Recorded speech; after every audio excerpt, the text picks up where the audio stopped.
If you eat right and do a certain things with your body, you can drop your sleep quota. I'm getting lazy and I'm sleeping, averaging somewhere around 4.5 hours now.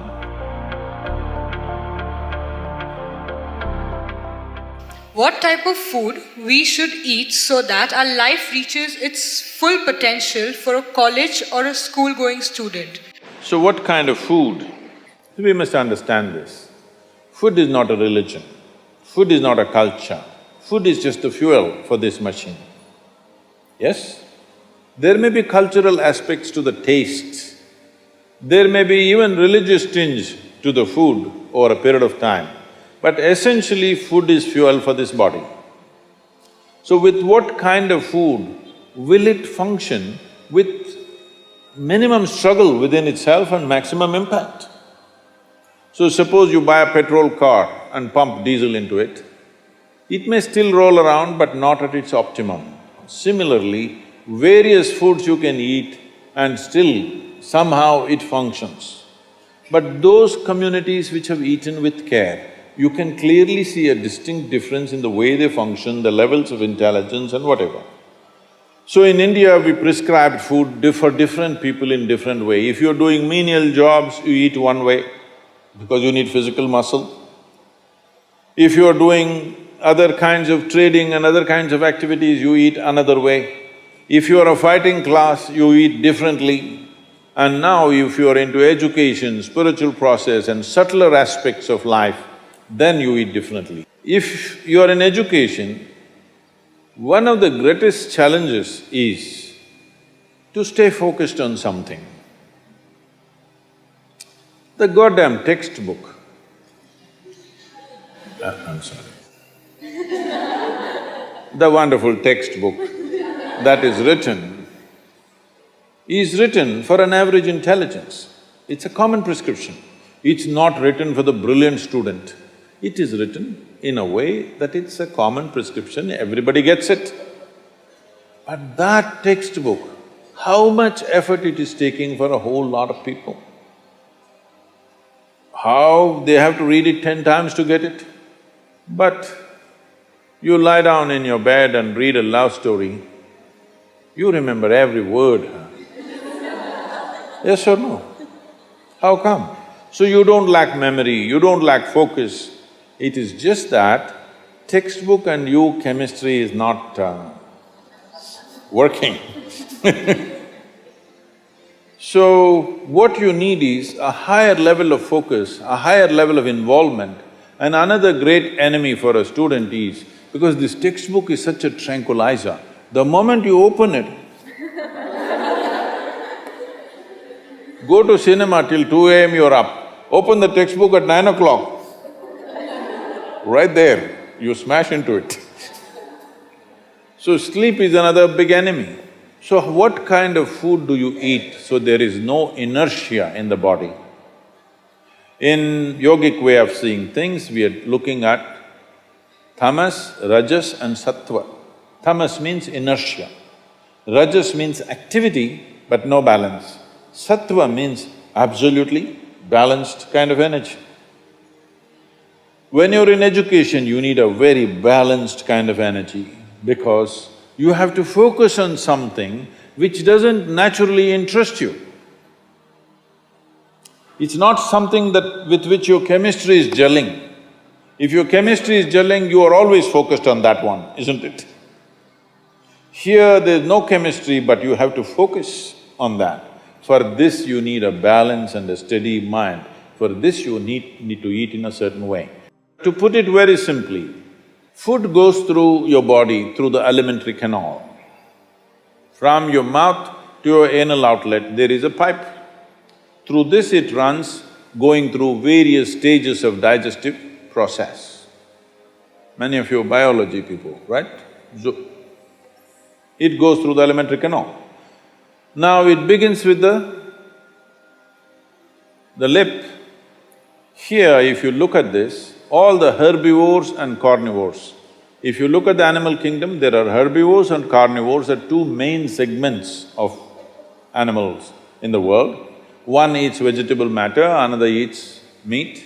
If you look at the alimentary canal, the way it is built, between herbivores and carnivores, there's a distinct difference. Everything in the human being suggests that you are naturally a herbivore, but for the sake of survival, we became carnivores.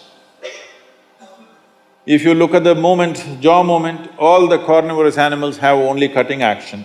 Herbivores have cutting and grinding action. There are molars, but carnivores don't have widespread molars, they have just incisors, canines, and everything looks like cutting teeth. So they do only this. All the herbivores do grinding. What do you have? Both. So you are supposed to chew your food. Why you are supposed to chew your food is you have enzymes in your saliva where if you take a little bit of raw rice and put it in your mouth just for a minute, you will see it turn sweet right here, because right here carbohydrate is being converted into sugar, right here. So if you eat properly, then we say about 30 to 50% of your digestion should happen in your mouth. So this part of the digestive system is expecting half digested food or partially digested food. But right now the way we're eating is mostly we're putting not only undigested food, but partially destroyed food. So the amount of food that you need to get the same amount of energy has increased. You're eating much more food than what you should eat to generate that much of energy. Because of that, there is inertia in the body, because it has to process so much more food than what it should, there is inertia. Once there is inertia, your sleep quota increases. How many hours do you sleep on? Hello? 8 hours. You're going by the prescription, huh? See, this is not that you must deny yourself sleep, that's not the point. But if you eat right and do a certain things with your body, you see very effortlessly, within 3 to 4 weeks, you can drop your sleep quota anywhere between 2 to 3 hours. 1.5 to 3 hours very easily you can drop if you just eat consciously and just learn to sit properly, just the posture, your geometry of the body and what goes into the system. If you just manage these two things, you will see sleep quota will just come down like that. Just to tell you, for over 25 years, I have largely managed with an average of 2.5 hours of sleep. Now I'm getting lazy and I'm sleeping, averaging somewhere around 4.5 hours now, but 7 days of the week, okay? 365 days, non-stop, on, almost every day. My daughter didn't call me for a month. I asked, what the hell is the problem with you, why are you not calling?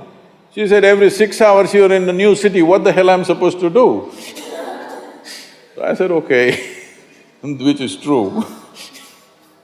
In one day, sometimes we're doing 3 cities, so it's a non-stop activity. And today, many people around me have learned to do this. Over 100, 150 people around me are doing this kind of activity, averaging 4 hours sleep and 7 days of the week, they're on, all the time. And they are not irritated, they are not frustrated, they're joyful and they're wonderful. Why this is this? There are many aspects to this, but one important aspect is food, how you eat. Not only what you eat, how you eat is also very important, because food is a live thing. One simple thing all you girls can do is just see various health issues and inertia issue, focus issue, just bring 40 to 50% of the food in its raw form, that means it's alive. It must be a live cell, it can be a vegetable, it can be a fruit, it can be a nut, it can be sprouted gram. At least 40 to 50%, the food that you eat must be alive.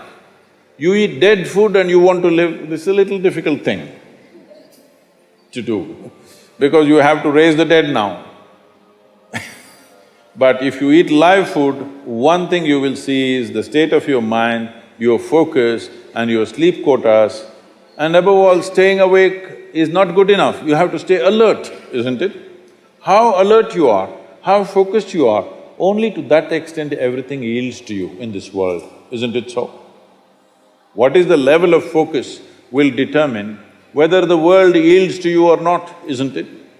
And one more aspect of life, one more aspect of food is, when you consume something, it must be of a simple genetic code, in the sense, it must be a very simple software.